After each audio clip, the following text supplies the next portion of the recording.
तहरीक इंसाफ में अली अमीन के खिलाफ एक मजबूत लॉबी सरगर्म। रुकन कौमी असम्बली शेर अफजल मरवत का बड़ा इंकशाफ। रुकन कौमी असम्बली शेर अफजल मरवत ने कहा है कि इमरान खान की कैदोबंद में पार्टी के कुछ लोगों ने उनको हिसार में ले रखा है। अली अमीन के खिलाफ मजबूत लॉबी PTI में काम कर रही है। सदर नेशनल पार्टी डॉक्टर अब्दुल मालिक बलोच ने कहा है कि 2013 के हालात और आज के हालात में बहुत फ़र्क है, लेकिन चीज़ें एकदम ठीक नहीं होती। अगर नीयत ठीक हो तो आहिस्ता आहिस्ता चीज़ें बेहतर हो सकती हैं। हमने नवाज शरीफ को वो तजावीज़ दी हैं। नुमाइंदा जियो न्यूज़ हैदर शिराजी ने कहा है कि बैरिस्टर गौहर और सलमान अकरम राजा के दरमियान सख्त जुमलों का तबादला हुआ है। रुकन कौमी असम्बली शेर अफजल मरवत ने कहा है कि इमरान खान की कैदोबंद में पार्टी के कुछ लोगों ने उनको हिसार में ले रखा है। जिन्होंने मेरे खिलाफ मुहिम चलाई उन्होंने बैरिस्टर गौहर के खिलाफ की। यही लोग हैं जो सोशल मीडिया को भी कंट्रोल करते हैं। बदकिस्मती है अली जफर के खिलाफ ऐसे अल्फाज इस्तेमाल किए गए।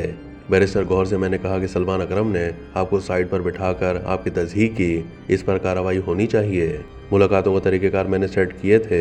मैं जानता हूँ और ये तय है कि ख़ानदान के अफराद, इमरान खान की बहनें और जब बुशरा बीबी अंदर चली गईं तो उनकी जो औलादें हैं ये लोग बाय डिफ़ॉल्ट मिलेंगे, उनके नाम नहीं देने पड़ते।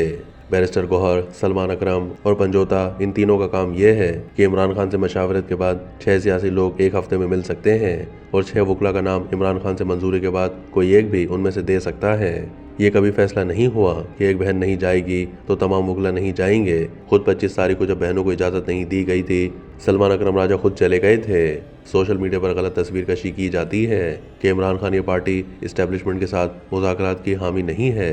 तहरीक इंसाफ को सोशल मीडिया के साथ फैसला कुन दो हाथ करने होंगे।